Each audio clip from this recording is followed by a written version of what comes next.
গ্রামের একটি নিম্নবিত্ত পরিবারের মেয়ে। বয়স হয়েছিল মোটামুটি ওই 18-19। যেহেতু বাড়িতে একটা দারিদ্রতা ছিল এবং মেয়েটিকে তারা মাধ্যমিকের পরে আর পড়াশুনোও করাতে পারেনি, তো সেই জন্য বাড়ি থেকে ভাবলো যে বয়স কম থাকতে থাকতে মেয়েটির বিয়ে দিয়ে দেওয়া যাক। আর মেয়েটিও খুব চাইতো যে ওর বিয়ে হয়ে যাক, ও ঘর করবে, সংসার করবে, এটা ওরও খুব একটা ইচ্ছে ছিল। তো সেই জন্য বাড়ির লোক ধার দেনা করে নিজেদের যতটুকু যা ছিল সব কিছু দিয়ে একটি মধ্যবিত্ত পরিবারের ছেলের সাথে তাদের মেয়ের বিয়ে দিয়ে দেয়। এবার মেয়েটির সাজগোজ করতে খুব ভালোবাসত, মেয়েটি হাসি মজা এইসবের মধ্যে থাকতে ভীষণ পছন্দ করত।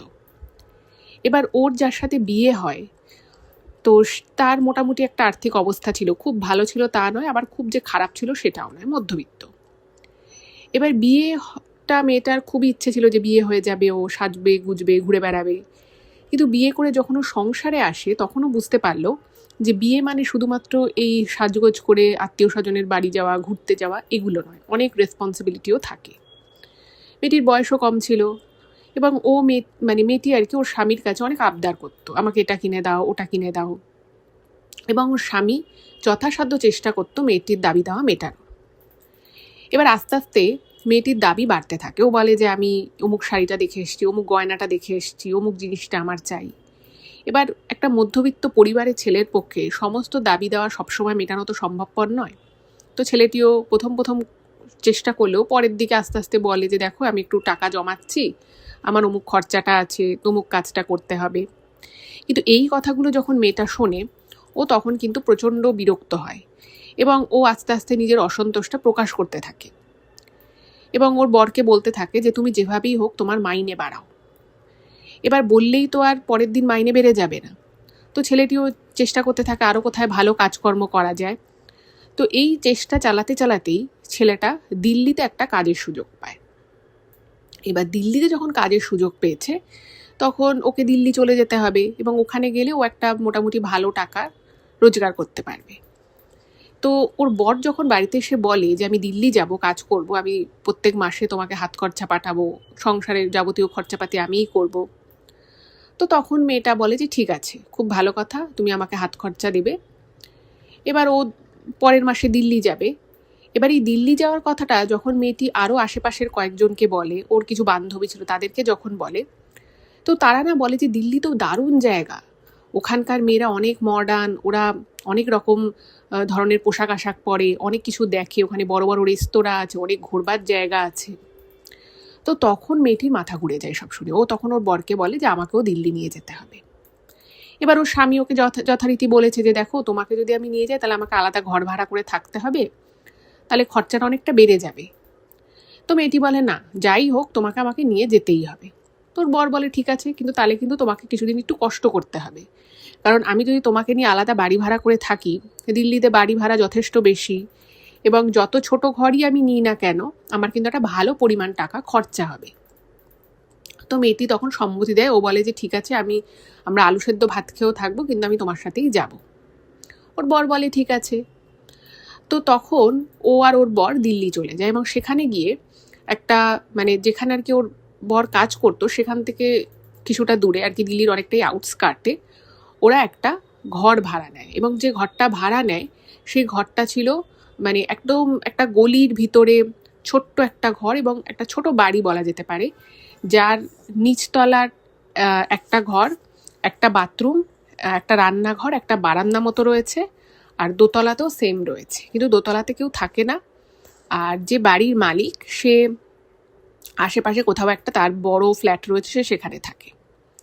এবার যেহেতু ওরা প্রথম গেছে আর ওর হাজবেন্ডের তো বিশাল রোজগার তা তো নয়, আর প্রথম এসছে, অনেক খরচাপাতিও থাকে, তো বাড়িটাতে ওদের বলা যেতে পারে এক প্রকার ওরা বাধ্য হয়ে ওই বাড়িটা ভাড়া নিল, কারণ বাড়িটার ভাড়াটা যথেষ্ট কম ছিল। এবার ঘটনা হচ্ছে যে মেয়েটির প্রথমেই বাড়িটা যখন ও দেখে ওর খুব একটা কিন্তু পছন্দ হয়নি, কিন্তু ওর হাজবেন্ড ওকে বলেই এনেছিল যে দেখো তোমাকে কিন্তু কিছুদিন কষ্ট করতে হবে, কারণ আমি গিয়েই অনেক টাকা খরচা করে বড় বাড়ি তো নিতে পারবো না। আর ওই বাড়িটা তাও ওর হাজবেন্ড যেখানে কাজ করবে সেখান থেকে তাও কিছুটা কাছে বলা যেতে পারে। তো ওইখানেই যথারীতি ওরা উঠলো এবং ওরা ওই একতলার ঘরটায় থাকতো, আর ওটারই দোতলায় সেম ছিল, কিন্তু ওখানে কেউ থাকতো না, কিছু জিনিসপত্র মালিকের ছিল, সেগুলোই ওপরে থাকতো। এবার ওরা যখন ওখানে থাকা শুরু করলো, প্রথম প্রথম কিন্তু সব কিছু একদম ঠিকঠাক ছিল। আর আমি যে ঘটনাটা আপনাদেরকে এখন বলছি, এটা কিন্তু 2008 সালের ঘটনা। তো ওখানে থাকা শুরু করে এবং প্রথম প্রথম কিন্তু জায়গাটা মোটামুটি ওর ঠিকঠাকই লাগে। আর স্পেশালি ব্যাপারটা হচ্ছে যে এটা যেহেতু দিল্লির আউটস্কার্টে, তো আর একটা গলির ভিতরে ছিল বাড়িটা, তো ওর পাশে না কিছু গুদাম ঘর মতো ছিল, মানে ওখানে আর কি রেসিডেন্সিয়াল বাড়ি ছিল কিন্তু কম ছিল, আশেপাশে সব গুদাম ছিল, মানে জিনিসপত্র রাখা হতো। আর ওই জায়গাটা মোটামুটি ধরুন ওই 8টা সাড়ে 8টার পরে ওই রাস্তাটা মোটামুটি ফাঁকা হয়ে যেত। এবার ওর স্বামী যেহেতু প্রথম ওখানে কাজে ঢুকে যেত, অনেকক্ষণ কাজ করতে হতো, ওর স্বামী বেরিয়ে যেত সকালবেলা 9টার সময়, বাড়ি ঢুকতে ঢুকতে ওই 8:30 9টা মতো হয়ে যেত। আর এই পুরো সময়টা মেয়েটা কিন্তু বাড়িতে একাই থাকতো। এবার ওর স্বামী ওকে বলে অনেকবার যে দেখো তুমি কি এখানে থাকতে পারছো, এতটা সময় তোমাকে একা থাকতে হয়, নতুন জায়গা, বিদেশ বিভুঁই। আর মেয়েটি হিন্দি কিচ্ছু জানতো না, কারণ ও কোনোদিনও গ্রামের বাইরেই বেরোয়নি, ও মাধ্যমিক অবধি পড়াশুনো করেছে, তো হিন্দি কিছু জানতো না। তো ওকে বলে যে দেখো তোমার যদি কখনো কোনো সমস্যা হয় বা কারোর থেকে যদি কোনো হেল্প চাইতে হয়, তুমি কি করে মানুষের সাথে কথা বলবে, তুমি তো হিন্দি পারো না। তো তখন ওর বর ওকে মোটামুটি টুকটাক 2-4টে ওয়ার্ড, 2-4টে লাইন কীভাবে বলতে হয় সেগুলো শেখায়। এবার মেয়েটা যখন প্রথম প্রথম ওই বাড়িতে থাকা শুরু করে, ও অতটা কিছু বুঝতো না, কিন্তু কিছুদিন পর থেকে ও বেশ কিছু অস্বাভাবিক বিষয় ওই বাড়িটার মধ্যে লক্ষ্য করতে থাকে। এবং প্রথম 1-2বার ব্যাপারটাকে ইগনোর করলেও পরবর্তী সময় যখন রিপিটেডলি ওগুলো ঘটতে থাকে, তখনও বুঝতে পারে যে এটা ওর মনের কোনো ভুল নয়, ওর দেখার কোনো ভুল নয়, বোঝার কোনো ভুল নয়, এটা সত্যি সত্যি হচ্ছে। আজকে যে এপিসোডটা এখন আপনারা শুনবেন, এটা কিন্তু একটা সত্যি ঘটনা। এবং আমাকে যিনি পাঠিয়েছেন তিনি আমাকে ইমেলটা করার মানে ইমেলে ঘটনাটা লেখার আগে জানিয়েছেন যে এটা এতটাই একটা ভয়ঙ্কর ব্যাপার ছিল যে ওখানের আশেপাশের কয়েকজনও কিন্তু এই বিষয়টা জানে, দিল্লির ওই বাড়িটার ব্যাপারটা আজও কিন্তু জানে। তো এটা যদি পুরো ঘটনাটা যদি আপনাদেরকে জানতে হয় যে কি ঘটনা ঘটেছিল, এবং এর কিন্তু একটা মানে পাস্ট রয়েছে, এর কিন্তু মানে এই যে ঘটনাটা যে ঘটেছিল তার কিন্তু একটা অতীত রয়েছে ওই বাড়িটার। তো সেই অতীতটা কী ছিল সেসব যদি জানতে হয়, তাহলে আপনাদেরকে পুরো ঘটনাটা প্রথম থেকে শেষ অবধি শুনতে হবে। আমি সকলকে রিকোয়েস্ট করছি কেউ কোথাও যাবেন না প্লিজ, আমাদের চ্যানেলের সাথে থাকুন এবং পুরো ঘটনাটা এনজয় করুন। নমস্কার শ্রোতা বন্ধুরা, ভূত ভগবান চ্যানেলে আপনাদের সকলকে অনেক স্বাগত। আশা রাখছি সবাই খুব ভালো আছেন, আনন্দে আছেন, সুস্থ আছেন এবং ভূত ভগবান চ্যানেলের ঘটনা মন দিয়ে শুনছেন। সত্যি যদি আমাদের চ্যানেলের ঘটনাগুলো আপনাদের ভালো লাগে, অবশ্যই চ্যানেলটাকে সাবস্ক্রাইব করে নেবেন, ভিডিওগুলোকে লাইক করবেন, পুরো ঘটনাটা শোনার পরে কেমন লাগলো সেই মূল্যবান মতামত কিন্তু অবশ্যই কমেন্ট করে জানাবেন। আর আপনাদের জীবনে বা আপনাদের পরিচিত কারোর জীবনে যদি এরকম কোনো ভৌতিক, অলৌকিক, দৈবিক, অতিজাগতিক কিছু ঘটে থাকে, সেগুলো ইমেল করে পাঠিয়ে দিন। ইমেল আইডি আমাদের ডিসক্রিপশানে দেওয়া রয়েছে। এটুকুই বলার ছিল, এবারে আমি চলে যাচ্ছি সরাসরি ঘটনায়। তো এখন আমি যে ঘটনাটা আপনাদেরকে বলবো, সেই ঘটনাটা আমাকে যিনি পাঠিয়েছেন, আমি তো আপনাদের ইন্ট্রোডাকশানে বেশ কিছুটা বললামই ব্যাপারটা, তো এটা কিন্তু ওনারই কালিগের সাথে ঘটেছিল, অর্থাৎ ওই মেয়েটির যে হাজবেন্ড, সে আজকের যে ঘটনাটা যিনি পাঠিয়েছেন তার নাম হচ্ছে দীপক। তো দীপক বাবুর কালিগ ছিলেন এবং ওনার থেকেই এই ঘটনাটা উনি শুনেছেন। তো বুঝতেই পারছেন, একটা মানে বিবাহিত কাপল, তারা এসে দিল্লির ওই বাড়িটায় উঠলো এবং ওই যে বললাম অনেকটা সময় বউটা একা থাকতো, তো ও না অতটা বুঝতে পারতো না। এবার কি এমন ঘটা শুরু হলো এবার সেটা আমি বলি আপনাদের। তো আমি আপনাদেরকে প্রথমেই বলেছিলাম যে মেয়েটির অল্প বয়স, আরও ছোটোবেলা থেকেই সাজতে গুজতে ঘুরতে খুব ভালোবাসে। তো ও কী করতো, সকালবেলা উঠে সাজগোজ করতো, তারপরে ওর স্বামী যখন বেরিয়ে যেত ও ঘরের মধ্যে সাজাগোজা করতো, তারপরে ছাদে উঠে, মানে ওখানে না একটা হাফ ছাদ মতো ছিল যেটা অ্যাক্সেস করা যেত একতলা থেকে, তো এখানে উঠে উঠে এদিক ওদিক দেখতো, কারণ সময়টা তো কাটাতে হবে। আর আমি যে সময়কার কথা বলছি সেই সময় ফোন বা ফেসবুক, হোয়াটসঅ্যাপের এসবের তার অতটা বাড়াবাড়ি ছিল না, ফলে ও সারাটা দিন বাড়িতেই থাকতো, রান্নাবান্না করতো। এবার হঠাৎ একদিন যেটা হয়, দুপুরবেলা মেয়েটা সুন্দর করে চুল আঁচড়াচ্ছিল, সাডেনলি মনে হলো যে ওর চুলটা পিছন থেকে কেউ ফাট করে টেনে দিয়ে চলে গেল। এবার চুল আঁচড়ানোর সময় অনেক সময় যেটা হয় যে চিরুনিতে চুল আটকে যায় অনেক সময়, তো সেক্ষেত্রে অনেক সময় টান লাগে। তো ও যখন প্রথমবারের মতো বুঝতে পেরেছিল যে চুলটা কেউ টানলো, যথারীতি বাড়িতে ও ছাড়া কেউ নেই, আর ওপরের যে ঘর রয়েছে সেখানে মাঝে মধ্যে মালিক এসে কিছু জিনিসপত্র রেখে যেত, আর ঘরে তো ও ছাড়া কেউ নেই, ফলে কে আর ওর চুল টানবে। তো প্রথমবার একটু অবাক হয়ে যায় এবং তারপরে ভাবে যে চুলটা আঁচড়াচ্ছিল, হয়তো কোনোভাবে চুলের কিছু স্ট্র্যান্ড হয়তো চুড়ির সাথে লেগে ওর চুলটা টান পড়েছে। যাই হোক, চুল ঠুল বেঁধে ও আবার রান্নাঘরে গিয়ে কোনো একটা কাজ করছে।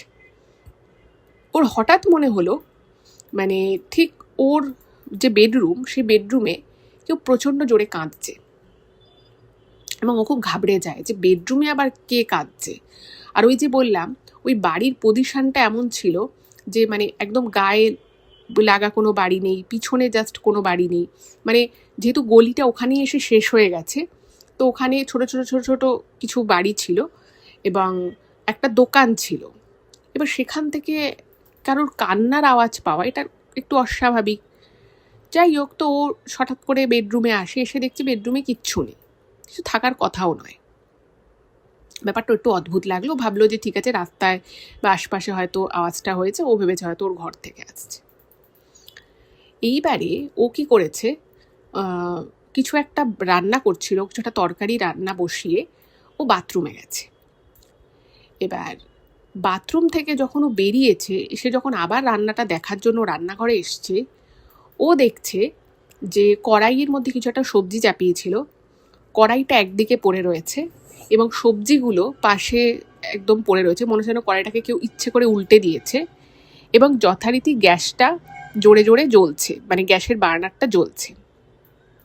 তো সঙ্গে সঙ্গে ও দেখে গ্যাসটা বন্ধ করেছে এবং তারপরে ভাবছে যে কী হলো ব্যাপারটা, আমি রান্নাটা চাপিয়ে গেলাম, গ্যাসটা মানে এইভাবে কড়াইটা উল্টো লোকে। তো মানে এরকম যদি ঘটনা ঘটে, প্রথমেই মনে হবে যে নিশ্চয়ই কোনো বিড়াল ফেরাল ঢুকেছে। তো রান্নাঘর চেক করে, পুরো ঘর চেক করে, দেখছে নেই। এবং এখানে একটা খুব ইম্পর্টেন্ট বিষয়, সেটা হচ্ছে যে ও যেটা রান্না করছিল সেটা কিন্তু একটা নিরামিষ তরকারি রান্না করছিল, ফলে বেড়াল যদি আসেও, বেড়াল মাছে মুখ না দিয়ে হঠাৎ করে সবজিতে এইভাবে গ্যাস জ্বলছে, জ্বলন্ত আর কি কড়াই, যেখানে গ্যাস জ্বলছে সেখান থেকে কড়াই একদিকে সবজি একদিকে, এটা হওয়ার চান্স কিন্তু খুব একটা নেই। বাট স্টিল ওর মনে হলো যে হয়তো কিছু একটা হয়েছে। তো সেদিন আর কিছু ঘটে না। 2-3 দিন পরে সেদিন ওর বর অনেক সকাল সকাল বেরিয়েছে। ওর বর বলেছে যে দেখো আমার ওভার টাইম আছে, তো আমি ওভার টাইমটা রাতে হলে তো অনেক রাত হয়ে যাবে, সেই জন্য আমি সকালবেলায় 2 ঘন্টা ওভার টাইম করবো। তো সেই জন্য তখন শীতকাল, আর দিল্লির শীতকাল মানে বুঝতেই পারছেন প্রচণ্ড ঠান্ডা, সাথে কুয়াশার একটা মোটা কুয়াশার চাদর পড়ে, এবং মানে প্রপার ঠান্ডার সময় কিন্তু সূর্যালোকও খুব একটা মানে তাড়াতাড়ি দেখা যায় না, একদম ওই 10:30-11টার আগে সূর্য ঠিকমতো ভিজিবেলই হয় না, একটা হালকা ধোয়া ধোয়া একটা গ্লুমি ওয়েদার থাকে। তো সেদিনটা একদম সেরকম ছিল। ওর স্বামী 6টার সময় বেরিয়েছে, তো চা করে দিয়েছে, ও নিজেও চা খেয়েছে, ওর হাজবেন্ড বেরিয়ে গেছে সামান্য কিছু খাবার নিয়ে। তো ও ভাবলো যে 6টা 6:30 বাজে সবে, আমি একটা কাজ করি, আমি একটুখানি শুয়ে থাকি। এবার ও শুয়ে আছে, শুয়ে শুয়ে ও একটা বই নিয়ে দেখছে। এবার হঠাৎ করেই এমন সময় ওর চুলটা হচ্ছিল মোটামুটি ওই ধরুন কোমর পর্যন্ত, এবার চুলটা ছাড়া, ও একটা বই দেখছে। এমন সময় মানে এর আগে বহুবার হয়েছে যে ও চুল ছেড়ে শুয়েছে, আমরা অনেক সময় চুল ছেড়ে শুই না বেঁধে। তো সাডেনলি মনে হলো কেউ যেন ওর চুলটাকে মানে হাত দিয়ে তুলে ওর গলার সাথে মানে একবার পেঁচিয়ে দিল, এবং ফট করে মনে হলো ওর দমটা যেন বন্ধ হয়ে আছে, গলায় একটা প্রবল চাপ আসছে। সঙ্গে সঙ্গে ওর হাতটা, যে কোনো মানুষেরই গলায় যদি একটা কোনো কিছু চাপা আসতে থাকে তো গলায় হাত চলে যাবে, ওরও গলায় হাত গেছে, তো দেখছে যে ওর নিজেরই চুলটা গলায় পেঁচিয়ে গেছে। এবার ও সঙ্গে সঙ্গে উঠে ওই চুলের প্যাচটাকে গলা থেকে ছাড়ানোর চেষ্টা করছে, কিন্তু পরিষ্কার বুঝতে পারছে যে কেউ যেন পিছন থেকে ধরে রেখেছে চুলটাকে, যাতে ও ছাড়াতে না পারে। এবার দেখুন, চুলটা তো বিশাল লম্বা তা তো নয়, কোমর পর্যন্তই চুল, কিন্তু সেটাতে এরকম কি করে হলো যে ওর পুরো গলা জড়িয়ে গেল এবং ও ছাড়াতে পারছে না, এটা কিন্তু খুব অস্বাভাবিক। আর এটা কিন্তু ঘুমের মধ্যে হয়নি, ও কিন্তু জাস্ট বইটা এমনি দেখছিল। এবং ও যত চেষ্টা করছে গলা থেকে ওটাকে ছাড়ানোর, চুলের ওই পাকটাকে, ও কোনোভাবে ছাড়াতে পারছে না। ভাবুন। এবার ওর না খুব অদ্ভুত লাগে যে কী হলো ব্যাপারটা, এত টাইট কিসে হয়ে আছে, কোনো জায়গায় চুলে ক্লিপ নেই, কিছু নেই। মানে ওরা হাত দিয়ে দিয়ে মানে চুলটাকে গলা থেকে যত ছাড়ানোর চেষ্টা করছে, ও দেখছে যেন পিছন দিকে কেউ একটা ধরে থাকলে যেরকম টাইট হয়ে থাকবে সেরকম হয়েছে। অনেক কষ্টে, মানে সেদিন ওর রীতিমতো এবার মানে দম আটকে আসছে, কাশি চলে আসছে, বাট ও কোনোভাবেই ছাড়াতে পারছে না। এবং এই অবস্থায় ও যখন কোনো রকমে মানে ওই খাট থেকে উঠে বাথরুম অবধি গেছে, বাথরুমের লাইটটা কোনো রকমে জ্বালিয়েছে, যেহেতু ঘরে শীতকাল, সেভাবে মানে সানরাইজ তো হয়েছে কিন্তু সেভাবে আলো নেই, তো ও কোনো রকমে লাইটটা যখন জ্বালিয়েছে, ওর মানে মনে হলো যেন ওর পিঠের পিছন থেকে কেউ একটা সরে গেল। এটাও স্পষ্ট দেখে, এই দেখার মধ্যে ওর নাকি কোনো ভুল নেই, কিছু একটা সরে গেল। এবং সঙ্গে সঙ্গে মানে একটা চুলের স্ট্র্যান্ড যদি গলার দিকে থাকে, সে নিজে থেকে, চুল যেহেতু সিল্কি হয়, মেয়েদের ক্ষেত্রে বেশিরভাগ ক্ষেত্রেই শ্যাম্পু ট্যাম্পু করা থাকে, চুল সিল্কি হয়, সরেও যায়। তো ও দেখছে যে চুলটা সরে গেল এবং গলায় না রীতিমতো দাগ হয়ে গেছে, লালচে একটা দাগ হয়ে গেছে। এবং ও নিজেও খুব অবাক হয়ে যায় যে মানে এর থেকেও লম্বা চুল এক সময় ওর ছিল, কোনোদিন এরকম হয়নি যে চুল ছেড়ে শুয়েছে আর চুলটা ওর গলার মধ্যে এভাবে পেঁচিয়ে গেছে যে ও হাত দিয়ে ছাড়াতেই পারবে না। এটা ওর কাছে খুব অবাক লাগে। এবং ওই যে বললাম যে ওর মনে হলো, যেহেতু ও বাথরুমে গিয়ে আলোটা জ্বালিয়েছে ওই আয়নায় দেখার জন্য, যে আয়নায় দেখি কোথায় আটকাচ্ছে, ও দেখলো যে মানে বুঝতে পারলো যে পিছন থেকে ওর কেউ একটা সরে গেল। বাট কি সরে গেল সেটা কিন্তু বুঝতে পারলো না, বাট কিছু যে একটা সরে গেল সেটা ও একদম কারেক্টলি ও দেখেছে। প্রচণ্ড ওর ভয় লেগে যায়। এবং যেভাবে ওর গলাটা চেপে গেছিলো, আর কিছু মুহূর্ত থাকলে হয়তো ওর সাথে কিছু একটা খারাপ ঘটে যেতেও পারতো। গেল। এবার এর আবার 2-3 দিন পরে হঠাৎ করেই সেদিন সন্ধেবেলা, তখন ওই 7টা নাগাদ, ওর বর মোটামুটি ওই 8:30-9টা নাগাদ আসতো, তো ওই সন্ধেবেলা 7টা এরকম হবে, হঠাৎ করেই ও দেখছে যে ওর যে মেন যে দরজাটা সেখানে ঠকঠক ঠকঠক আওয়াজ হচ্ছে। এবার ওদের বাড়িতে কেউ কখনোই আসতো না, মানে ওর বর হয়তো আছে, তাহলে হয়তো 1-8 জন, তাও সেরকম কেউ, ওদের তো কেউ সেরকম চেনে জানে না, হয়তো দোকানে কিছু একটা আনতে দিয়েছে, সেই দোকানদার হয়তো এসে দিয়ে গেল, এইরকম।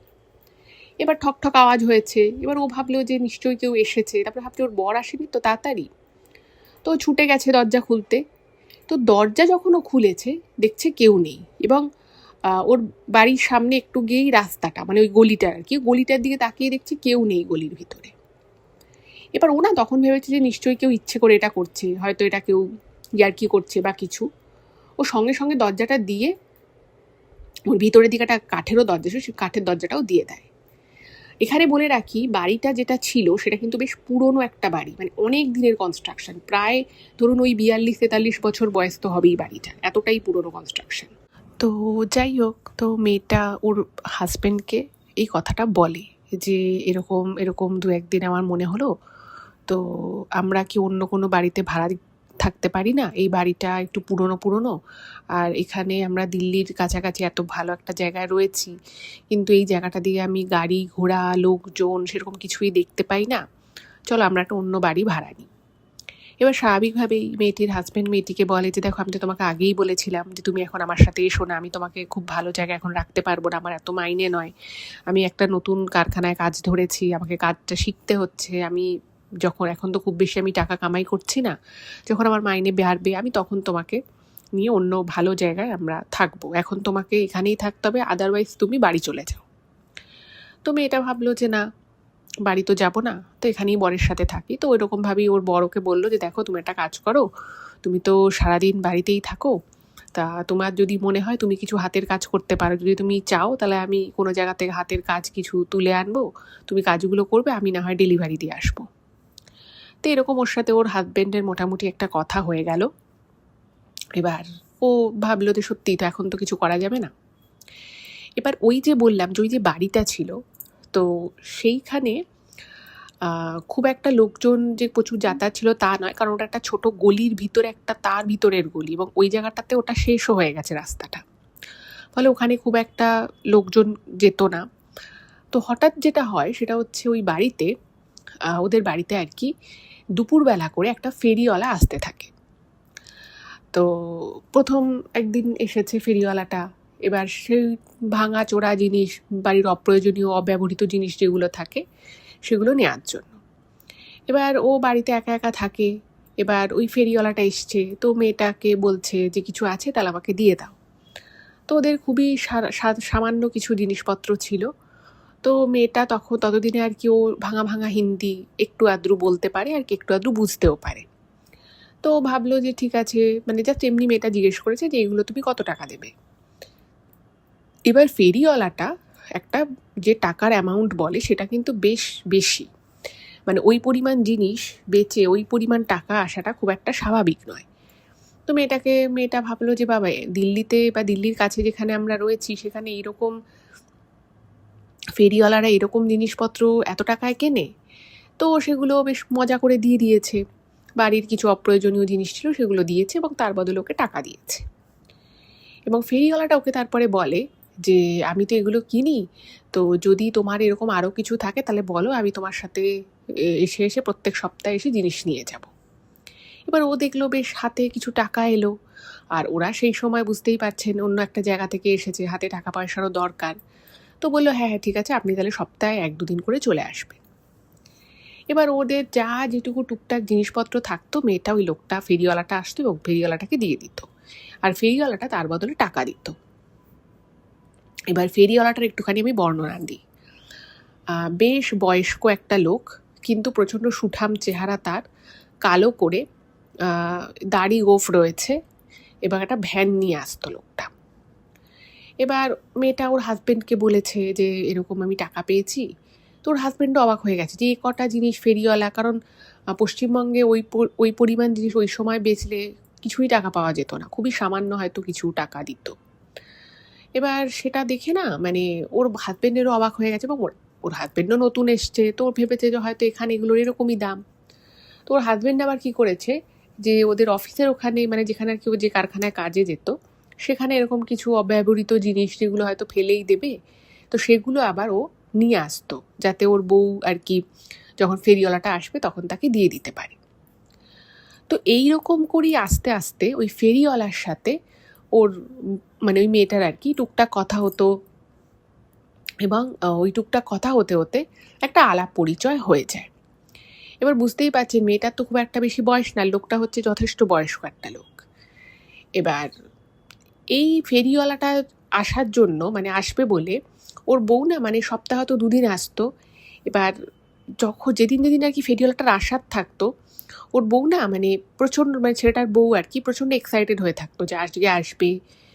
এবং এমনিতে মেয়েটা সাজতে গুজতে ভালোবাসতো, কিন্তু ও যেন আরও বেশি করে সাজা শুরু করেছিল।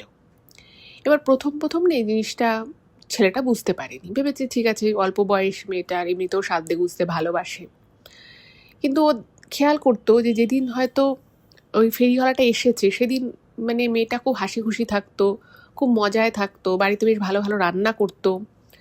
এবং একদিন কথায় কথায় মেয়েটা বলেও দেয় যে ও ফেরিওয়ালাটাকে খাবার দিয়েছে। এবার এটা শুনে না স্বাভাবিকভাবেই মেয়েটার হাজব্যান্ড একটু অবাক হয়ে গেছে যে কী ব্যাপার, তুমি ফেরিওয়ালাটাকে খাবার কেন দিয়েছো? খাবার দেওয়ার তো কিছু নেই, তুমি জিনিস দিয়েছো তার বদলেও টাকা দিচ্ছে ঠিক আছে, কিন্তু তুমি তাই বলে ঘর থেকে খাবার রান্না করে লোকটাকে কেন দিচ্ছ? এবং ও মানে ছেলেটা আস্তে আস্তে বুঝতে পারে যে ওর বউয়ের ভিতরে একটা চারিত্রিক পরিবর্তন ঘটছে। মানে কোনো দিন ও রান্না করে তো প্রচুর রান্না করে, কোনো দিন রান্না করে না তো একদমই রান্না করে না, সেদিন রান্না করে না, পরের দিন রান্না করে না, তারপরের দিন রান্না করে না, মানে এরকমও হয় যে 2-3 দিনও রান্নাই করলো না। আবার কোনো দিন প্রচণ্ড সেজেগুজে থাকে, কোনো দিন চুলটাও আঁচড়ায় না। একটা অদ্ভুত রকমের বিহেভিয়ার মেয়েটার মধ্যে লক্ষ্য করা যায়। আচ্ছা, এইবারে যেটা মানে ছেলেটা যেটা আর কি লক্ষ্য করে সেটা হচ্ছে যে খুব সাধারণ জিনিসগুলো দিয়েও ওই ফেরিওয়ালাটা মেয়েটাকে কিন্তু বেশ অনেক টাকা দিত। এবার একদিন না ছেলেটা সন্দেহ হয় ওর বরের, যে এই ফেরিওয়ালাটা কে, এই এত টাকা দিচ্ছে। আর কারণ ও যখন মানে যে ফ্যাক্টরিতে কাজ করে সেখানে ও জিজ্ঞেস করেছে যে তোমাদের এখানে এরকম ফেরিওয়ালারা এইসব জিনিসের তো অনেক দাম দেয় বলো। তো তখন সেখানে জানতে পেরেছে যে ফেরিওয়ালারা ওখানে কেমন টাকা দেয়। কিন্তু সেটা যেটা ওরা জানতে পারে ওর বর, যে ওখানকার ফেরিওয়ালারা দিল্লির কাছাকাছি, তারা এই জিনিসের বদলে এতটা টাকা দেয়। তো সেটা শুনে ওর বরের একটু অবাকই লাগে, কারণ সেম জিনিসের জন্য ওই লোকটা কিন্তু ওর স্ত্রীকে অনেক বেশি টাকা দিচ্ছে, প্রায় 3 গুণ থেকে 4 গুণ টাকা দিচ্ছে। তো ভাবলো যে ঠিক আছে, কোন লোকটা ওর থেকে, কোন ফেরিওয়ালাটা সেটা আবার আমাকে দেখতে হবে। তো একদিনও কারখানায় ছুটির দিনে কাজ করে, একদিনও এমনি ছুটি নিয়ে নেয়, এবং সেই দিন ছিল ওই ফেরিওয়ালাটার আসার দিন। এবং সেদিন ফেরিওয়ালাটাকে ওর বর দেখে যে একটা বয়স্ক লোক, কিন্তু বেশ সুঠাম চেহারা, তার চোখগুলো বেশ আর কি কিছু মানে কিছু কিছু মানুষের চোখ হয় দেখবেন খুব সতেজ থাকে, খুব অ্যাক্টিভ থাকে, সেই রকম একটা মানে চোখের দৃষ্টি বলা যেতে পারে। এবং কিছু একটা না, মানে ওর বরের মনে হয় যে সামথিং ইজ রং। মানে লোকটা একটা ফেরিওয়ালা যেরকম আর 5টা সাধারণ ফেরিওয়ালা হয়, লোকটাকে দেখে না একটুখানি অন্যরকম মনে হয়। মানে ও যে একটা শুধুমাত্রই যে একজন সাধারণ ফেরিওয়ালা, ফেরি করে বেরোয়, সেই জিনিসগুলো বিক্রি করে ও জীবন সংসার চলে, সেটা দেখে মনে হলো না। আর সেদিন যেদিন আর কি ওর হাজবেন্ড ছিল, মেয়েটার হাজবেন্ড যেদিন ছিল, সেদিন লোকটা সেরকম কিছু নেয়ও নি, চলে গেছিল। তো এটাও কিন্তু ওর একটুখানি খটকা লাগে। কিন্তু দেখুন, বুঝতেই পারছেন, একটা বয়স্ক লোক, যদি অল্প বয়সী একটা ছেলে হতো তাহলেও না হয় বোঝা যেত যে ঠিক আছে, ছেলেটার হয়তো কোনো একটা ধান্দা আছে বা কিছু। কিন্তু একটা বয়স্ক লোক, তার মানে কি এমন ব্যাপার সেটা না ছেলেটা বুঝতে পারে না। কিন্তু ওর স্ত্রীর মধ্যে আস্তে আস্তে আস্তে আস্তে বেশ পরিবর্তন আসতে থাকে, এবং এই পরিবর্তনটা মানে আস্তে আস্তে খুব বেশি রকমভাবে চোখে পড়তে থাকে বলা যেতে পারে। তো কীরকম পরিবর্তন আরেকটু বলি। মানে সাজা গোজা বা কোনো কোনো দিন প্রচুর রান্না করা, কোনো কোনো দিন রান্না না করা, সেগুলো তো ছিলই। এর সাথে সাথে একটা অদ্ভুত জিনিস মেয়েটার মধ্যে চলে আসে, সেটা হচ্ছে যে মেয়েটা মাঝে মধ্যেই একদম মানে যাকে বলে এক এক হাতে প্রায় 50-60টা করে কাঁচের চুড়ি পরা শুরু করে। এবার বুঝতেই পারছেন যে বাঙালিরাও কাঁচের চুড়ি পরে না তা নয়, কিন্তু নন বেঙ্গলিরা যেরকম একদম মানে কোনোই অবধি যাকে বলে প্রচুর পরিমাণে চুড়ি পরা, তারপরে মেটে রঙের সিঁদুর, এগুলো তো বাঙালিদের মধ্যে খুব একটা দেখা যায় না। আর আমি ঘটনাটা বেশ 2008-এর বলছি, তো সেই সময়ও এতটা মানে প্রচলন তো সেভাবে ছিল না অন্য কালচার অ্যাডপ্ট করার। মেয়েটা কিন্তু তার আগে কোনো দিনই ওই মেটে সিঁদুর পরা বা প্রচুর পরিমাণে কাঁচের চুড়ি পরা এগুলো কোনো দিন করেনি। তোর বর যখন এটা দেখে, ও না একটু অবাক হয়ে যায় যে ও এরকম সেজেছে কেন। এবং তার থেকেও যেটা খুব ইম্পর্টেন্ট জিনিস, সেটা হচ্ছে যে ছেলেটা না ভাবছে যে চুড়িগুলো তো আমি ওকে কিনে দিইনি, তাহলে এই চুড়িগুলো পেলো কী করে, আর এই মেটে সিঁদুরটাই বা কোথা থেকে এলো। তো স্বাভাবিকভাবেই ওর হাজব্যান্ড মেয়েটাকে জিজ্ঞেস করেছে যে তুমি এগুলো কোথা থেকে পেলে। এবং তখন মেয়েটি ওকে যেটা বলে, সেটা শুনে কিন্তু ওর বরের মানে যাকে বলে একদম আকাশ থেকে পড়ে, মানে ভীষণ রকমভাবে উনি অবাক হয়ে যায়। এবং তার কারণ হচ্ছে, যখন মানে বলে আর কি, ওর হাজবেন্ড জিজ্ঞেস করে যে তুমি এগুলো কোথা থেকে পেলে, তখন ওর স্ত্রী বলে ওকে এগুলোই ফেরিওয়ালাটা এনে দিয়েছে। তো এটা যখন শোনে তখন না মানে মেয়েটার হাজবেন্ড খুব অবাক হয় এবং একটু রাগও করে যে ফেরিওয়ালাকে জিনিস দেয়া হবে, সে জিনিসের বদলে টাকা দেবে, কিন্তু সে স্পেশালি চুড়ি এনে দেবে, কাচের চুড়ি, সে সিঁদুর এনে দেবে, মেটে সিঁদুর, এটা আবার কীরকম, এটা তো মানে অদ্ভুত বিষয়, এরকম তো হওয়ার কথা নয়। তো জিজ্ঞেস করে যে তুমি কি এগুলো ওনার থেকে চেয়েছিলে। তখনটা ওর বউ কোনো উত্তর দেয় না, মানে একটু বুঝতে পারে যে ওর বউ একটু রাগ করছে যে এত কথা কেন জিজ্ঞেস করছে। এবং ওই কোনোই পর্যন্ত কাঁচের চুড়ি পরে, মোটা করে ওই মেটে সিঁদুর পরে, নন বেঙ্গলিদের মতো মাথায় ঘোমটা দিয়ে, মানে অদ্ভুত রকমের একটা আচরণ শুরু করে।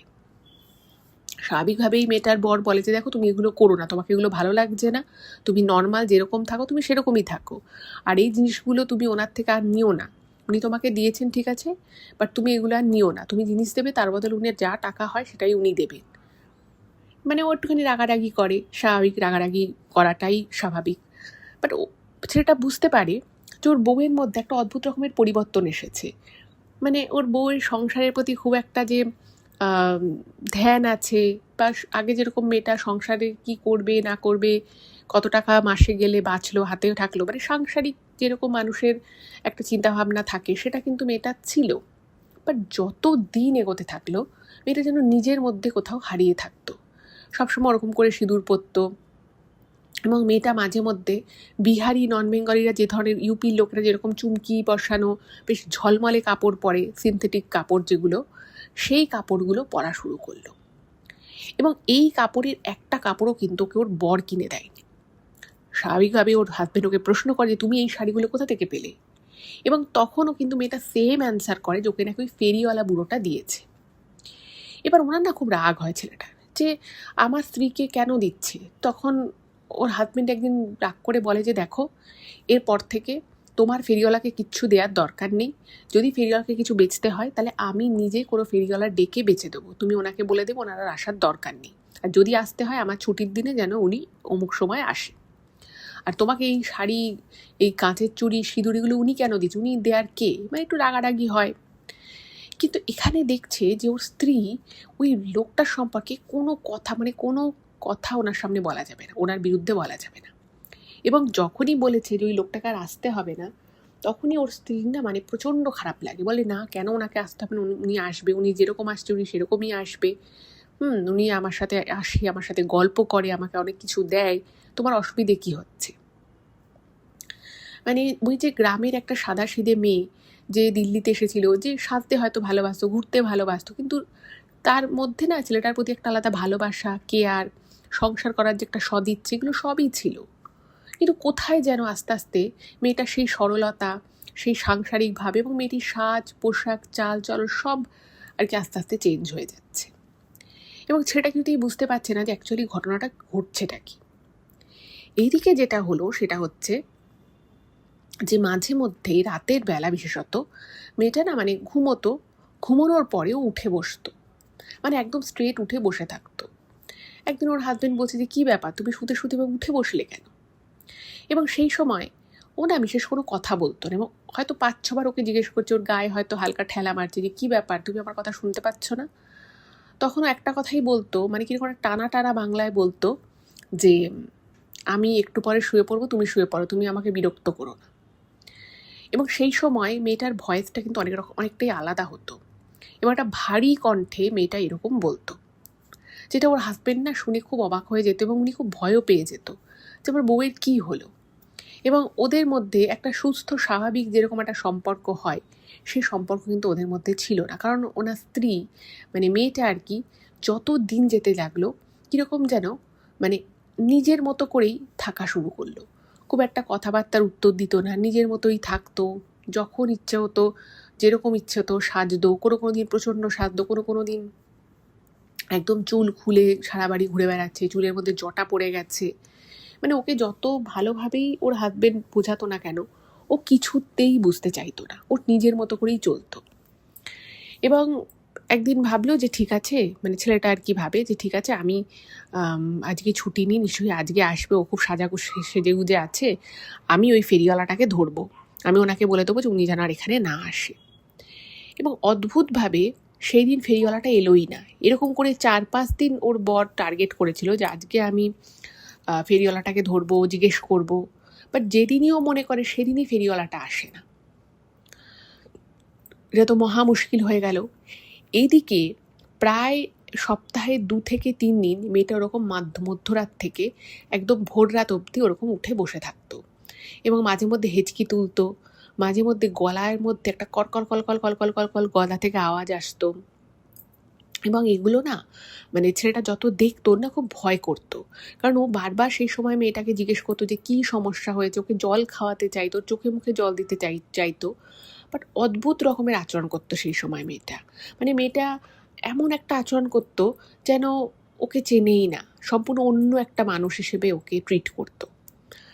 আবার সকালের পরে ঠিক হয়ে যেত, কিন্তু ও খুব আর কি খুব দুর্বল হয়ে যেত। আর যখন ওর বর ওকে জিজ্ঞেস করতো যে তোমার রাতের বেলা কী হয়েছিল, তুমি কেন এরকম ব্যবহার করছিলে, ও না কিছু বলতে পারতো না। মানে ও সেই যে টাইমটা ও যে এরকম করতো, ও সেটাকেই রিকল করতে পারতো না, এতটাই আর কি খারাপ ব্যাপার ছিল। যাই হোক, তো এই জিনিসটা যখন দিনের পর দিন ঘটতে থাকে, ওর হাজবেন্ডের মানে প্রচণ্ড রকমের মানসিক একটা যন্ত্রণা সৃষ্টি হয় এই বিষয়টা। কারণ এটাকে কিভাবে ঠিক করবে, কিভাবে কি করবে সেটা ওরা বুঝতে পারতো না। আর কেন যে ঘটনাটা ঘটছে, সবথেকে বড় কথা, সেটাও কিন্তু মেয়েটার হাজবেন্ড মানে কোনোভাবেই বুঝতে পারছিল না যে কেন ওর স্ত্রী এই ধরনের আচরণ করছে। যাই হোক, তো এইভাবে আস্তে আস্তে আরও কিছুটা সময় এগিয়ে যায়, কিন্তু মেয়েটার কোনো উন্নতি হয় না। এইবারে এই জিনিসটা উত্তরোত্তর বৃদ্ধি পাচ্ছে। তো এবার একদিন ওর হাজব্যান্ড ভাবলো যে ঠিক আছে, অনেকদিন হয়তো ওকে নিয়ে কোথাও ঘুরতে টুরতে যাই না, তাই হয়তো ওর মনে অনেক রাগ অভিমান জমা হয়েছে। ঠিক আছে, ওর সাথে আমি তার একদিন ঘুরতে যাব। তো এই ভেবে ওইখান থেকে মানে দিল্লি থেকে ওরা চণ্ডীগড় যাবে, চণ্ডীগড় থেকে ওরা সিমলা কুলু মানালি ঘুরবে। তো সমস্ত টিকিট ফিকিট কেটে সমস্ত ঘোরার বন্দোবস্ত মেয়েটার হাজব্যান্ড করে। এবং যখনই ওরা দিল্লিতে এসেছিল তখন থেকেই ওর বউ বলতো যে আমরা কোথাও ঘুরতে যাব না, আমরা কোথাও বেড়াতে যাব না। তো তখন ওর হাজব্যান্ড বলতো ওকে যে দেখো আমরা তো সবে এসেছি, অনেক খরচাপাতি গেছে, এখন আমাদের পক্ষে তো ঘোরা সম্ভব নয়। এবং ওর হাজব্যান্ড অনেক আশা করে টিকিট ফিকিট করে, এবং যখন ওকে জানায় আলটিমেটলি যে আমরা পরের সপ্তাহে এরকম সিমলা কুলু মানালি ঘুরতে যাব, এবং আমরা কাল পরশুর দিকে তোমার যদি কোনো জামা কাপড় কেনার থাকে আমরা দিল্লিতে মেট্রো করে ওখানে তো অনেকগুলো ভালো ভালো মার্কেট আছে, তো সেই মার্কেটে গিয়ে আমরা জামা কাপড় কিনব। এবং ওর হাজব্যান্ড খুব সাদাসিধে মনেই ব্যাপারটা বলে ওকে, এবং ভেবেছিল যে ওনার স্ত্রী খুব খুশি হবে কথাটা শুনে। কিন্তু বাস্তবে যেটা হলো সেটা কিন্তু ওর হাজব্যান্ড স্বপ্নেও ভাবতে পারেনি। বাস্তবে যেটা হলো, ও শুনে না মানে মেয়েটা যে এত ঘুরতে ভালোবাসতো, যে খালি ঘোরার কথা বলতো, সে এটা শুনে এক ফোঁটা আনন্দ পেল, এবং উল্টে সে রেগে গেল। বললো যে কেন তুমি ঘুরতে যাওয়ার ব্যবস্থা করছো? না, আমি ঘুরতে যাব না। কতদিনের জন্য যাব? 6 দিনের জন্য? না, 6 দিনের জন্য তো আমি যাবই না, এত দিনের জন্য আমি এই জায়গা এই বাড়ি ছেড়ে আমি কিছুতেই যাব না। এবং মেয়েটা রীতিমতো বলে যে 6 দিনের জন্য গেলে তো আমার 6টা দিন ওই ফেরিওয়ালার সাথে দেখাই হবে না। না না, আমি এতদিনের জন্য তোমার সাথে কোথাও বেরোবো না, তুমি যেতে হলে তুমি একা যাও, আমি একা বাড়িতে থেকে যাচ্ছি। এই রকম একটা রিয়াকশান যে ছেলেটা মানে আশাই করেনি তার বউয়ের থেকে। ভেবেছিল ও খুব খুশি হবে, ও খুব আনন্দ পাবে, হয়তো মেয়েটার মনে কোনো দুঃখ কষ্ট কোনো অভিমান চাপা পড়ে আছে সেগুলোও হয়তো চলে যাবে। কিন্তু মেয়েটা যে এত রেগে যাবে এবং মুখের উপর না বলে দেবে, এটা না ওর হাজব্যান্ড স্বপ্নেও ভাবতে পারেনি। তো কি করবে?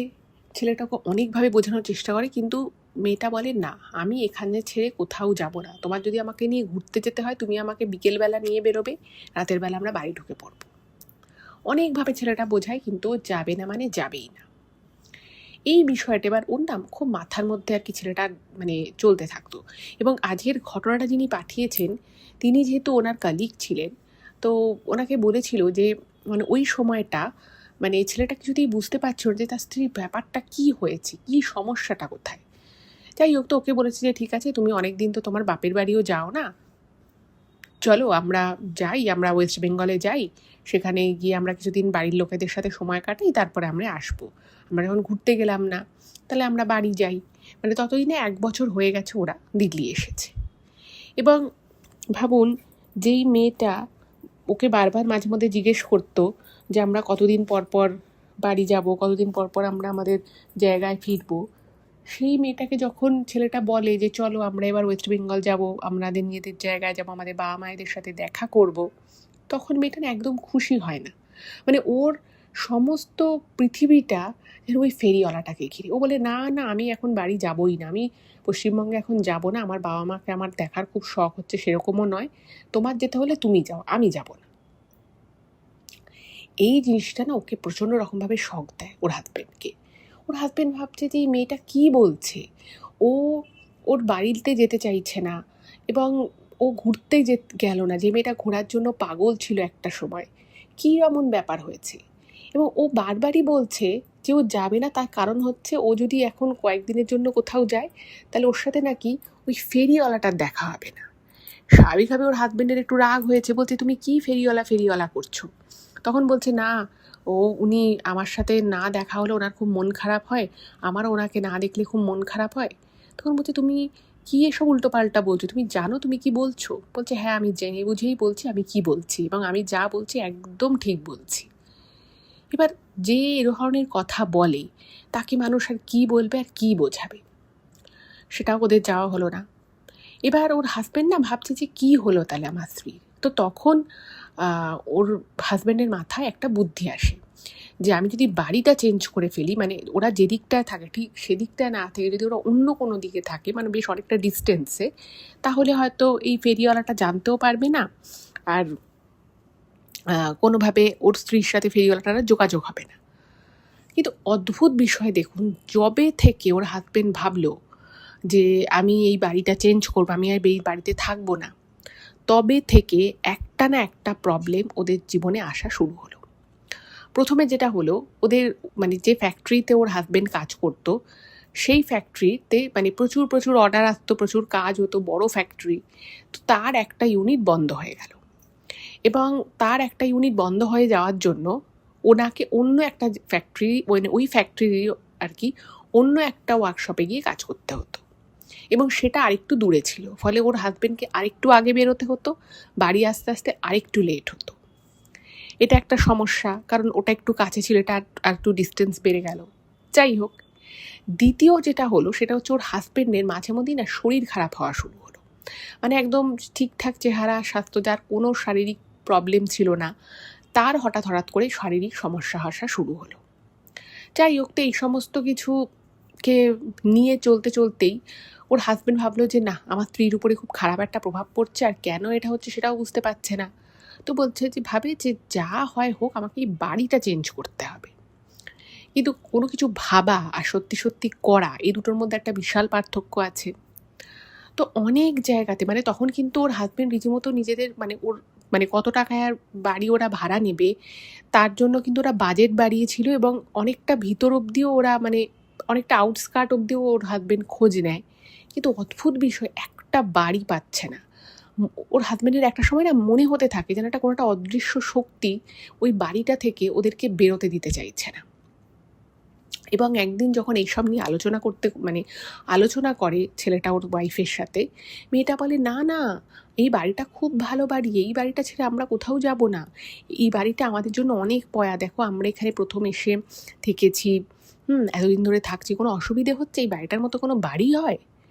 এবং এই কথাগুলো যখন মেয়েটা বলছে, ওর হাজবেন্ড না মানে হাঁ করে ওর দিকে তাকিয়ে আছে। তার কারণ হচ্ছে, এই বাড়িটা যখন ওরা প্রথম দেখেছিল, ও স্ত্রীর কিন্তু অ্যাকচুয়ালি এই বাড়িটা পছন্দই হয়নি। ও বলেও ছিল যে আমরা এই বাড়িটায় থাকবো, কিন্তু তখন যেহেতু সদ্য ফ্যাক্টরিতে নতুন কাজে ঢুকেছে, অতটা টাকা পয়সাও ওদের হাতে ছিল না, তো তখন ওর হাজবেন্ড ওকে বলেও ছিল যে এখন কিছুদিন এই বাড়িটায় থাকি, তারপরে আমাদের আমার মাইনে বাড়লে তারপরে না হয় আমরা অন্য কোনো ভালো বাড়িতে শিফট করে যাব। কিন্তু সেই মেয়েটা, যার বাড়ির কথা শুনে খুশি হওয়ার কথা ছিল যে আমরা অন্য বাড়িতে যাব, একটু ভালো বাড়িতে থাকবো, ও খুশি তো হলোই না, উল্টে ওর হাজবেন্ডের উপরে খুব রেগে যায়, এবং বোঝাতে থাকে ওকে, মানে কনভিন্স করতে থাকে যে ওরা যেন এই বাড়িটাই কন্টিনিউ করে। এটা ওর হাজবেন্ডের খুব অবাক লাগে যে ও কেন এই বাড়িটা ছেড়ে যেতে চাইছে না। এবার ওই বাড়িতেও কিন্তু ওই ফেরিওয়ালাটা ছাড়া এমন নয় যে কোনো অল্প বয়সী ছেলে আসতো যে তার সাথে কোনো প্রেমের সম্পর্ক গড়ে উঠেছে বা কিছু, এরকম কিন্তু কিচ্ছু নয়। তো ভাবছি যে একটা ফেরিওয়ালার প্রতি এতটা কি করে ওনার স্ত্রী দুর্বল হয়ে পড়েছে, এবং মাঝে মধ্যেই ফেরিওয়ালাটাকে যে খাবার দাবার দেয় সেটাও ওর স্ত্রী নিজেই বলেছে। এবার অনেকভাবে ওর বউকে জিজ্ঞেস করার চেষ্টা করে যে তুমি ফেরিওয়ালাটাকে নিয়ে এত কেন ভাবছো, এত কেন তোমার সব কিছুতে ওনার কথা, তো তোমার নিজের কেউ নয়। কিন্তু তখন মেয়েটা নাকি বলে যে ও আমার নিজের কেউ নয়, কিন্তু আমার নিজের থেকেও বেশি। বাট এরকম একটা কথা যে মেয়েটা কেন বলেছিল, সেটা কিন্তু ওর হাজবেন্ড নিজেও বুঝতে পারে না। এর কিছুদিন পর থেকে মেয়েটির মধ্যে আর একটা বেশ বড় পরিবর্তন ছেলেটা লক্ষ্য করে, যেটা কিন্তু একেবারেই স্বাভাবিক নয়। দেখুন, আমরা যখন নিজেরা রান্না করি, সেটা আমরা ধরুন বাঙালি রান্না করলাম কি কোনো কন্টিনেন্টাল ডিশ করলাম, বা যে কুইজিনের যাই রান্না আমরা করি না কেন, প্রত্যেকেরই কিন্তু রান্না করার একটা নির্দিষ্ট স্টাইল থাকে। আর রোজের যে আমরা নর্মাল বাড়িতে যে খাবার খাই, সেটা কিন্তু একটা খুব স্বাভাবিক সাধারণ খাবারই আমরা খাই, এবং সেটা প্রত্যেকেরই একটা নির্দিষ্ট ধরনের রান্না করে। এবার সাধারণত কেউই কিন্তু যেরকম ধরনের খাবার খায়, খুব কারণ ছাড়া কেউ কিন্তু ফট করে একদম অন্য টাইপের খাবারে, কিন্তু রোজের খাবারের কথা আমি বলছি, অন্য টাইপের খাবারে কিন্তু ফট করে শিফট করে না। কিন্তু এক্ষেত্রে যেটা হলো সেটা কিন্তু বেশ একটা চমকদার একটা বিষয় হলো। হঠাৎ করে ওর হাজবেন্ড একদিন দেখছে যে মেয়েটা সমস্ত রান্না যে করেছে, কোনো রান্নাই বাঙালি রান্না নয়, এবং সেদিন কিন্তু ছেলেটার জন্মদিন বা অন্য কোনো স্পেশাল ডে তা কিন্তু নয়। দেখছে যে ও রুটি বানিয়েছে ভাতের বদলে, এবং নর্থ ইন্ডিয়া যেরকম ভাত আর রুটি মানে হাফ হাফ করে খাওয়ার যে একটা চল আছে, যে ওরা ভাতও একসাথে ভাতও খায়, রুটিও খায়, ভাতটা একদম অল্প খায়, রুটিটা একটু বেশি খায়। এবং যে সবজিগুলো রান্না করেছে সেগুলো একটাও বাঙালি কায়দায় রান্না করা নয়, এবং সেগুলো টেস্ট একটু অন্য রকমের। এবং ও না মানে মেয়েটা মাছ মাংস ডিম খুব একটা খেতে চাইছে না। এবার এবার অনেক সময় হয় যে এক একদিন আমরা একটুখানি অন্যরকম কুইদিন রান্না করি বা অন্যভাবে অন্য স্টাইলে রান্না করি, সেটা এক জিনিস। এবং যখন ওর বর এগুলো খাওয়া দাওয়া করার পরে বলছে যে তুমি এই রান্না কোথা থেকে শিখলে, হঠাৎ করে তুমি সব কিছু এরকম নর্থ ইন্ডিয়ান স্টাইলে এভাবে রান্না করলে কেন? তো তখন না ওর স্ত্রী মানে কিরকম একটা যেন আকাশ থেকে পুরো একটা ভ্যাবাচাকা খেয়ে গেল।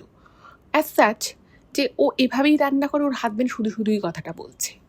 যেখানে মেয়েটা ভাত, ডাল, আলু পোস্ত, একটা পাঁচমিশালি লাবড়া তরকারি, এগুলো মাছ ঝোল এগুলোই রান্না করে, সে হঠাৎ করে, এবং সেটা একদিন দুদিন সপ্তাহে তা কিন্তু নয়, মেয়েটা রোজ ওরকমই রান্না করতো, লকি সবজি এরকম টাইপের আর কি রান্না বান্না করতো।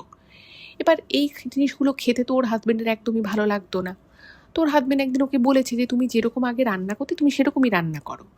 আর অনেকবার জিজ্ঞেস করেছে তুমি এই রান্নাটা শিখলে কোথায়, কারণ ওর কাছে তো স্মার্টফোন নেই, আর 2008 সালে অত ইউটিউবে এত এখনকার মতো এত চ্যানেলও ছিল না যে কোনো একটা রান্না ইউটিউব দেখে শিখে সেটা করলো। ফলে বিষয়টা না ওর হাজবেন্ডের কাছে ভীষণ রকমভাবে অবাক লাগে।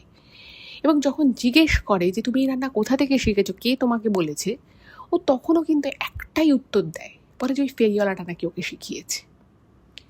এইবার ওর হাজবেন্ডের প্রচণ্ড রাগ হয় যে একটা ফেরিওয়ালা, সে শাড়ি দিচ্ছে, কাঁচের চুড়ি দিচ্ছে, এখন সে রান্না শেখাচ্ছে তোমাকে, তুমি তুমি এসব কী উল্টোপাল্টা বলছো? আর একটা ফেরিওয়ালার এত সাহস হয় কী করে যে সে একটা বাড়ির বউয়ের সাথে এত কথা এত গল্প শুধু শুধু করে? এবং এটা নিয়ে কিন্তু সেদিন ওর সাথে ওর হাজবেন্ডের বেশ ভালো রকমের ঝগড়াঝাটি হয়। মানে মেয়েটা কোনোভাবেই ওই ফেরিওয়ালা সম্পর্কে কোনো নেগেটিভ কথা শুনতে রাজি নয়, এবং ও পরিষ্কার বলে দেয়, মানে ঝগড়া হতে হতে একটা এমন একটা চরম পর্যায়ে চলে যায় যেখানে প্রায় দুজনের ছাড়াছাড়ি হওয়ার মতো একটা কথা উঠবে। তো সেই সময় ছেলেটা কিন্তু বলেনি, মেয়েটাই বলে যে তুমি যদি আমার সাথে এরকমভাবে ঝগড়া করো, আমাকে যদি এরকম করে কথা শোনাও, তাহলে একদিন দেখবে আমি আর বাড়িতে নেই, আমি ওই ফেরিওয়ালার সাথে কোথাও একটা তার সাথে চলে গেছি। এবার ফট করে এরকম একটা কথা যদি মানে স্বামী স্ত্রীর মধ্যে কেউই একজন যদি অন্যজনকে বলে, তাহলে বুঝতেই পারছেন কথাটা কতটা খারাপ লাগবে তার, সে কতটা অপমানিত বোধ করবে।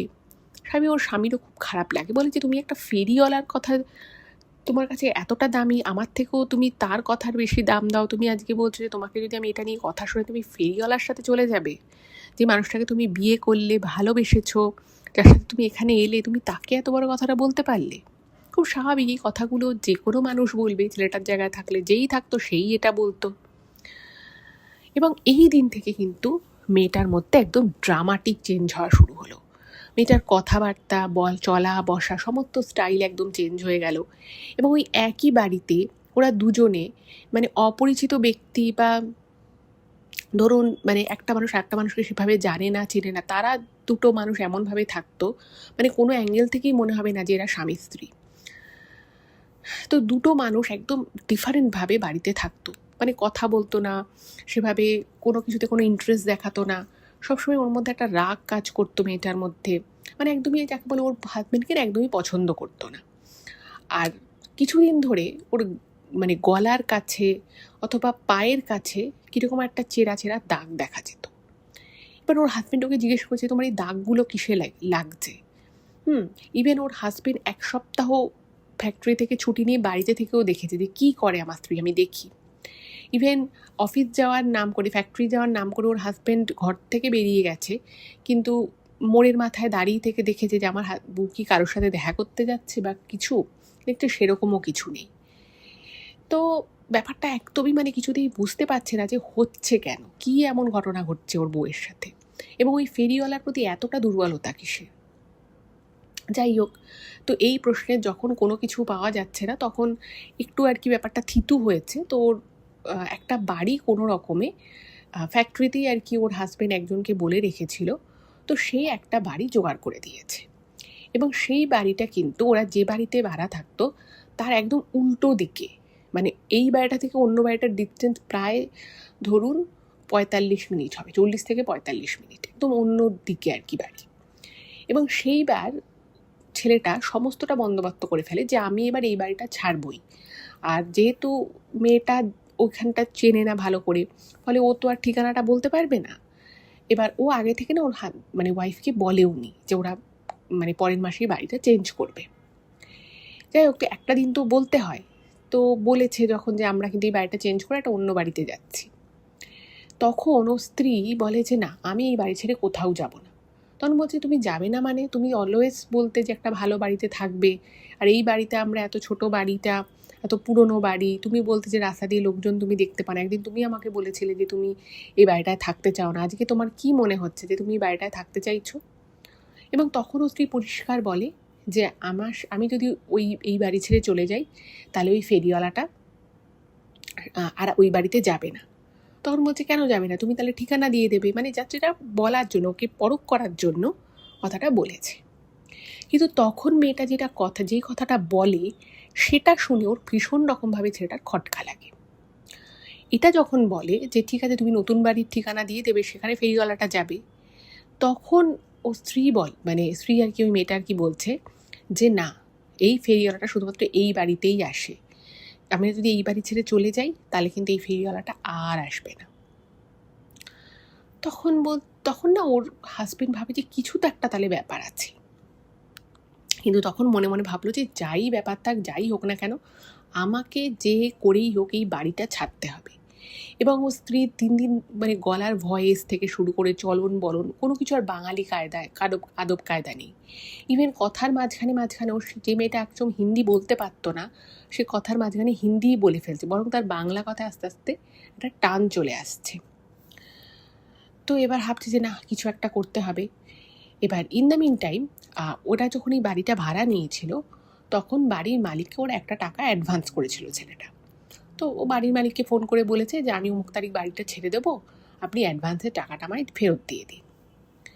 তখন না মানে বাড়ির মালিক খুব মানে একটা অদ্ভুত রকমের রুড বিহেভ করে, এবং সে তখন একটা মুচকি হাসি দিয়ে নাকি বলে মানে মেয়েটার বরকে যে আমি টাকা দিয়ে দেবো, তুমি যেটা আমাকে অ্যাডভান্স টাকা করছো আমি সেই টাকা দিয়ে দেবো, কিন্তু তুমি এই বাড়ি থেকে পা বার করে দেখাও।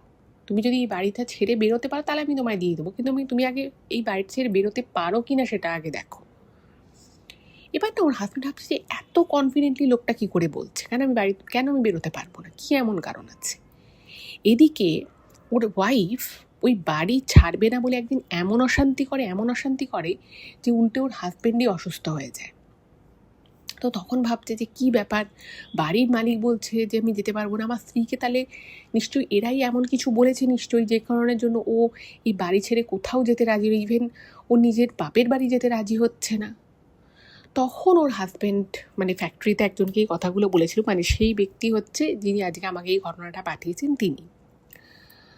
তো সে তখন বুদ্ধি দেয় যে একটা কাজ করো, যখন তুমি বাড়িটা ছাড়তে পারছো না, কিছু তো নিশ্চয়ই ব্যাপার আছে, তুমি বাড়িটা সম্পর্কে একটু খোঁজ খবর করো। তো তুমি যখন বাড়িতে এসেছিলে তখন তো তুমি খোঁজ খবর করেছিলে? তখনও বলছে না, আমি সেভাবে কিছু খোঁজ খবর করিনি, কারণ আমি তো একটা গ্রাম থেকে এসেছিলাম। তখন বলছি ঠিক আছে, তুমি বাড়িটা নিয়ে খোঁজ খবর করো, মালিকের সম্পর্কে একটু জানার চেষ্টা করো, মালিক এভাবে কি কাউকে ধরে রাখতে পারে? এবার আপাত দৃষ্টিতে দেখতে গেলে মালিক যে ওদের উপরে চাপ সৃষ্টি করছে যে না তুমি বাড়ি ছাড়তে পারবে না, তা কিন্তু নয়। শুধু সে বলছে তুমি এই বাড়ি থেকে পা বার করে আমাকে দেখাও, তাহলে আমি তোমায় টাকা দিয়ে দেবো। ব্যাপারটা খুব গোলমেলে। তখন মেয়েটার বর বিভিন্ন জায়গায় একটু সে পাশে আর কি খোঁজখবর করা শুরু করে যে মালিকটা কেমন, মালিকটা কি মানে এরকমভাবে লোকের টাকা পয়সা মেরে দেয়।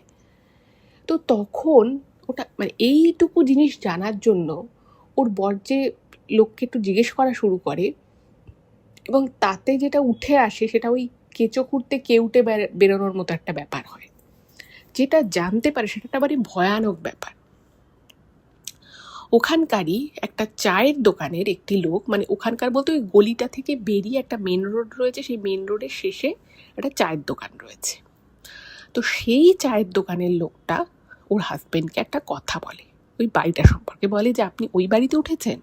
বলছে হ্যাঁ, আমি ওই বাড়িতেই থাকি। তো কিছু বলার আগে লোকটা বলছে যে আপনারা কি ভালো আছেন, আপনাদের সব ঠিকঠাক আছে তো? স্বাভাবিকভাবেই কোনো কিছুই তো ঠিকঠাক নেই, তবুও বলে যে হ্যাঁ মোটামুটি ঠিকঠাক চলছে, বাট সব কিছু যে ঠিকঠাকই আছে সেটা বলা যায় না। তখন লোকটা বলছে যে আপনারা আর কোনো বাড়ি পেলেন না, ওই বাড়িটাতে আপনি থাকতে যেতে হলো? তখন বলছে কেন?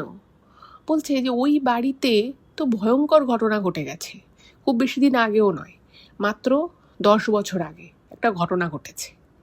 এবার 10 বছর আগে ওই বাড়িতে কী ঘটনা ঘটেছে এরা তো কিছুই জানে না। বলছে যে ও আপনি জানেন না, আপনাকে কেউ বলেনি? বলছে না। তখন উনি বলছেন যে একটা লোক আছে, লোকটার একটা নাম, আমি এখানে নামটা নিচ্ছি না কারণ তার কারণ হচ্ছে যে লোকটার নামটা না একটুখানি অদ্ভুত টাইপের, এবং আমার সামহাউ মনে হয়েছে যে নামটা খুব একটা স্বাভাবিক নাম নয়। তো সেই জন্য আমি এটা একটা কন্ট্রোভার্সি হতে পারে বা এটা সবার শোনাটা হয়তো ঠিক নাও হতে পারে, তো সেই জন্য আমি নামটা নিচ্ছি না। বলছে যে একটা লোক আছে যে একটা ভ্যান নিয়ে আসে, অ্যাকচুয়ালি সে ফেরিওয়ালা, কিন্তু সে কোথা থেকে আসে, কখন এক্স্যাক্ট আসে এটা কিন্তু কেউ জানে না, কারণ কেউ ওকে সেভাবে দেখতে পায় না, খুব কম সময় ওনাকে দেখা যায়। তো লোকটা বহু বছর ধরে ওইখানে আসে, এবং আজ থেকে প্রায় 10 বছর আগে ওখানে একটা ভয়ঙ্কর ঘটনা ঘটেছিল ওই বাড়িতে। তো ওই বাড়িতে একটা ফ্যামিলি থাকতো, হাজব্যান্ড ওয়াইফ আর তাদের 2 মেয়ে, তারা ভাড়া থাকতো। এবার ওরা মানে বললাম যে নর্দার্ন ইন্ডিয়াতে অনেক জায়গায়, সব জায়গা হয়তো নয়, বাট কিছু কিছু জায়গায় কিছু কিছু গ্রামে পুত্র সন্তানকে কিন্তু প্রচণ্ড রকমভাবে গুরুত্ব দেওয়া হয়। মানে মেয়ে 2 হোক, 3টে হোক, 4টে হোক, 5টা হোক, একটা হোক, সেটা বড় কথা নয়, বাট ছেলে থাকতে হবে, এরকম কিছু কিছু নর্থ ইন্ডিয়ান জায়গায়, কিছু কিছু সিটিতে, কিন্তু সিটি বলুন বা গ্রাম এরিয়া সব জায়গাতে এরকম আছে। এবার যেহেতু ওই ভদ্রমহিলার 2টো মেয়ে ছিল, তা ওর হাজবেন্ড না সবসময় চাইতো যে ওদের একটা ছেলে হোক। এবার চাইলেই তো, মনে মনে ভাবলেই বা চাইলেই তো আর সেটা হয়ে যায় না। তো সেই জন্য মানে ওদের স্বামী স্ত্রীর মধ্যে ঝগড়া অশান্তি লেগেই থাকতো। আর লোকটা খালি ভাবতো, মানে যে হাজবেন্ড ছিল সে ভাবতো যে তো 2 মেয়ে, এদেরকে বিয়ে দিতে হবে, পড়াতে হবে, লেখাতে হবে, এ বিশাল ঝামেলার কাজ, কেন যে একটাও ছেলে হলো না। তো এরকম করে অশান্তি লেগে থাকতো, কখনো কখনো মারধর করতো বউটাকে, মানে এভাবেই চলছিল। এবার সেই সময় ওখানে এই ফেরিওয়ালাটা, যে ফেরিওয়ালাটা এখন আসে, তখনও এই ফেরিওয়ালাটাই আসতো, এবং সেই ফেরিওয়ালাটার সাথে আস্তে আস্তে ওই মহিলার আর কি টুকটুক করে আর কি কথাবার্তা হতে থাকে, এবং সেখান থেকে মহিলার বিশ্বাস জিতে নেয়। এবং তখন একদিন কোনো মানে হয় না, অনেক সময় কথা বলতে বলতে মানুষ মনের অনেক দুঃখের কথাও বলে ফেলে, তো সেরকমই আর কি ওই মহিলাটাও বলেছিল কথা বলতে বলতে যে আমার তো স্বামী আমাকে পছন্দ করে না, আসলে আমার তো আমি তো কোনো পুত্র সন্তান জন্ম দিতে পারিনি, সেই জন্য আমাদের খুব অশান্তি হয়। তো তখন নাকি ওই ফেরিওয়ালাটা বলেছিল যে আমার কাছে একটা উপায় আছে, সেটা করলে তোমার পুত্র সন্তান হবে। এবং এই বলে মহিলাটাকে উনি নিয়ে কোথাও একটা নিয়ে যেত মাঝে মধ্যেই, এবং সেটা কিন্তু ওর হাজবেন্ড জানতো না। যাই হোক, তো এরপরে নাকি ওই ভদ্রমহিলা কনসিভ করেন, এবং তার ছেলে হয়ও। কিছুদিন পরে তার যখন ডেলিভারি হয় তখন ছেলেই হয়। কিন্তু অদ্ভুতভাবে ওই মহিলাটির আর সংসারের প্রতি কোনো টান ছিল না, মানে একটা ছেলে চেয়েছিল সংসারে, সে তার স্বামীর থেকে ভালোবাসা চেয়েছিল, বাট যখন ছেলে হয়ে গেল, সব কিছু যখন নর্মাল হওয়ার কথা, তখন কিন্তু ওই ভদ্রমহিলা নর্মাল হলেন না, তিনি আস্তে আস্তে আস্তে আস্তে পাগল হয়ে গেলেন। এবং অদ্ভুতভাবে উনি পাগল হয়ে গিয়ে অনেক সময় ঝগড়াঝাটি করতেন, অনেক কিছু আর কি হতো, কিন্তু উনি ওনার তিনটে ছেলে মেয়েকে নিয়ে, মানে 2 মেয়ে এবং 1 ছেলেকে নিয়ে একদিন সকালবেলা উনি বাড়ি থেকে বেরিয়ে যান। এবং তারপরে মানে কোনো খোঁজ নেই, আত্মীয় স্বজন, বন্ধু বান্ধব, চেনা পরিচিত কারোর, সব জায়গায় খোঁজ করা, কোথাও পাওয়া যায় না। পরে বাচ্চা 3টেকে, মানে 2 মেয়ে এবং একটি মানে ওনাদের যে ছেলেটা ছিল তাকে পাওয়া যায়, কিন্তু ওই ভদ্রমহিলাকে আর কোনোদিন দেখা যায় না। এবং তারপর থেকেই নাকি ওই বাড়িটায় মানে অদ্ভুত অদ্ভুত ঘটনা ঘটতো, এবং সেটা কিছু কিছু ওরা শুনেছিল। এবার যা হয় আর কি, একটা ঘটনা যখন শোনা হয় তখন কিছু লোক সেটাকে সত্যি ভাবে, কিছু লোক সেটাকে মিথ্যে ভাবে, মানে একটা মিলিয়ে মিশিয়ে থাকেই। কিন্তু ওই ফেরিওয়ালাটাকে কখনোই মানে মানে এদের ক্ষেত্রে একদম সেম হয়েছিল, কিন্তু ওই মহিলাটার কাছেই কথা বলতো, মহিলাটার সাথে ইন্টারাকশান করতো।